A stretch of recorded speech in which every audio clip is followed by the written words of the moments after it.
Hannes Hafstein is a name that every Icelander knows.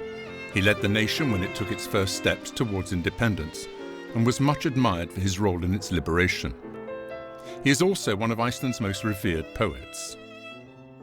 The house, known as Hannesarholt on Grundarstigur 10, was the last place he made his home, and it's also where he drew his last breath. Hannes was born in 1861, the son of a government official from a large estate in the north of Iceland. Even though he was born into a well-off family, his childhood was not an easy one. His father, Pétur Hafstein, suffered from a series of psychological problems, and there was rarely any peace in the house as a result. Like the son of any other well-to-do father, Hannes was sent away from home to be educated. He arrived in Reykjavik at the age of 12 to attend school, and remained in the capital for a number of years, boarding first in the school itself, and then with his half-sister Þórunn on Lækjargata 10. At school, he soon showed himself to be a leader, and cut such an impressive figure and was such a strong character that the younger lads hardly dared speak to him. He also composed a prodigious amount of poetry during these years.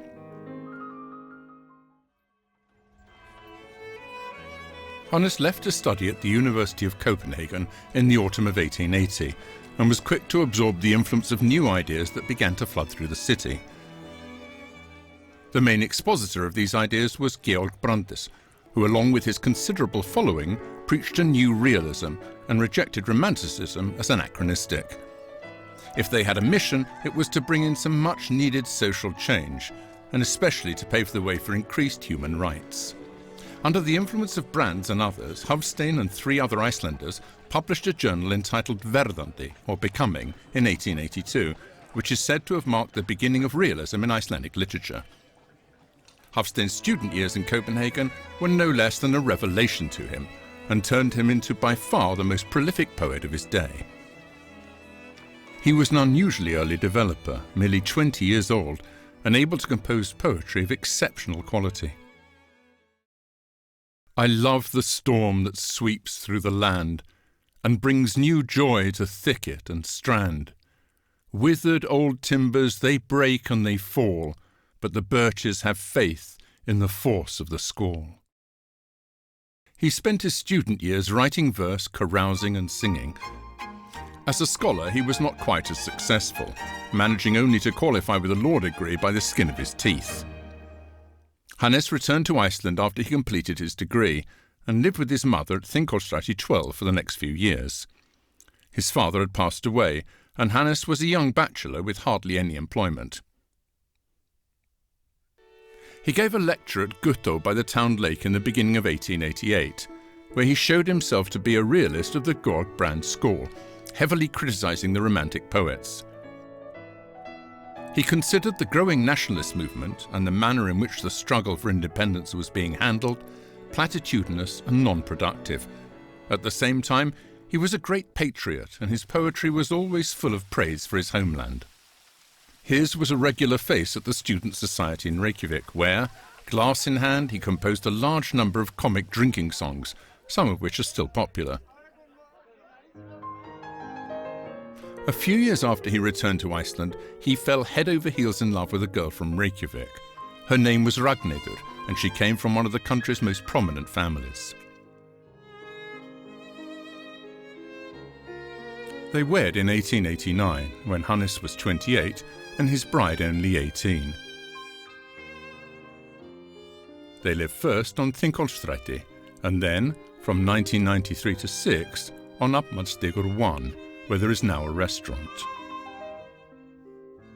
He loved Ragnheiður profoundly for the rest of her life. In the same year that Hannes married Ragnheiður, he was appointed to his first tenured position as secretary to the state governor, the highest official in Iceland. In 1896 he was appointed district magistrate in Ísafjörður, the main town in the Westfjords, a position he held for the following 10 years. He continued to compose poetry for official occasions, and his best-known verse from his years in the Westfjords is the Iceland poem, composed in celebration of the turn of the century in 1901.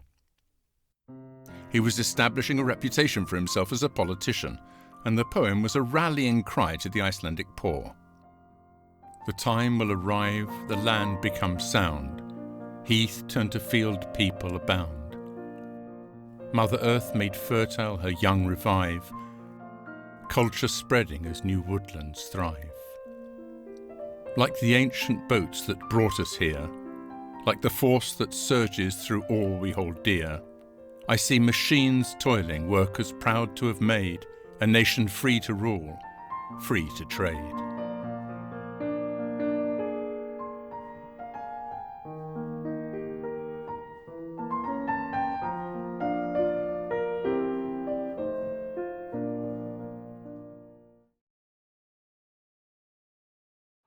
In 1901, parliamentarianism was taken up in Denmark, and the largest political party, the Venstre Reform Party, previously without any official representation, was asked to form a government.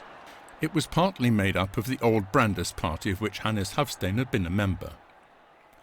One of the first things that the Venstre Reform Party did was agree to granting Iceland home rule. As a result of his connections with some of the leaders of Venstre and the circumstances of Icelandic politics, Hafstein was appointed as First Minister for Iceland when home rule became effective in 1904.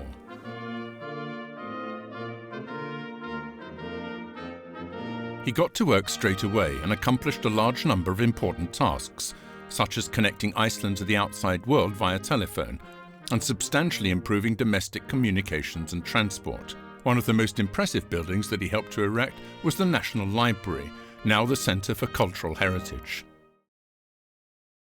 Hannes did not forget the idealism of his student days and managed to improve human rights in a number of areas, such as the establishment of a secret ballot, compulsory education, and women's rights and suffrage.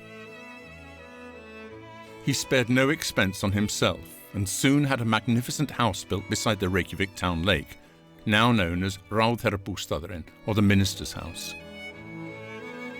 In 1906, all the Icelandic MPs were invited to Copenhagen, with Hannes at their forefront, and he drew great admiration from all quarters for his charismatic leadership.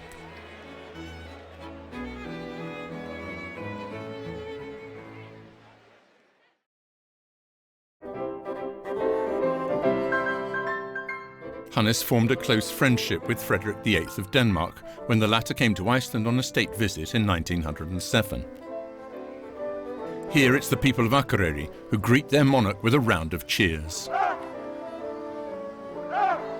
Many felt that when Hannes and Frederick rode side by side, that they seemed more equals than monarch and subject, a view that greatly enhanced Icelanders' self-image.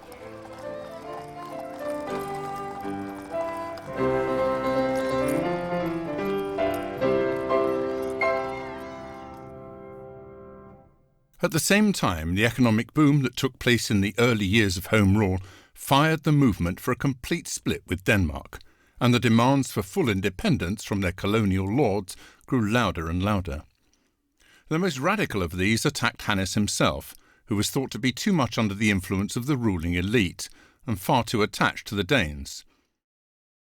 Indeed, it was this that led to his downfall in the 1908 election, when Hannes's party, the Home Rule Party, suffered heavy defeats.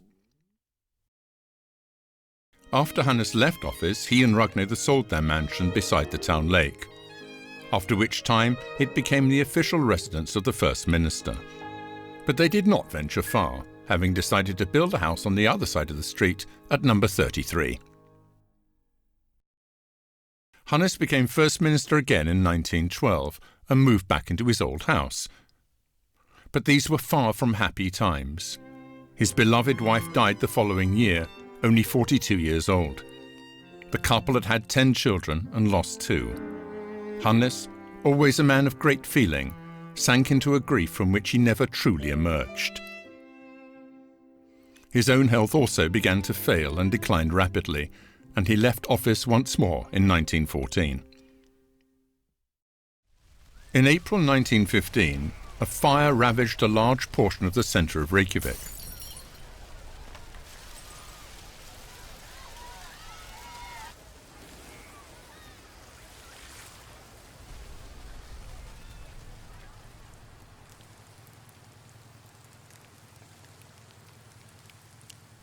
The response of the inhabitants was to virtually ban the construction of all timber houses in the capital. 1 month after the fire, Hannes Hafstein presented plans for a new house he wanted to build. Only this time the building material was concrete and its style was classical. This was the house on Grundestigod 10 into which he moved in the autumn of 1915 together with his family. And this is where he died on December 13th, 1922, only 61 years of age.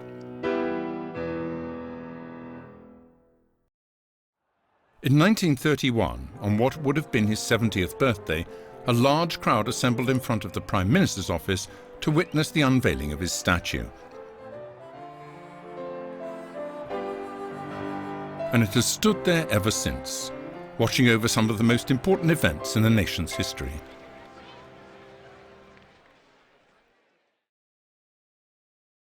Han söker kommer sitt baur och fram och bränder världen rör. Fatima livet ej gör fram, vi kläckte för solinnas bör. Och gör vad der bruni och bau. Av kunsi nu ej mitt vi lautum gär låga. Hurra, hurra, hurra, tralla. Nog klärarnas träffen vi ska.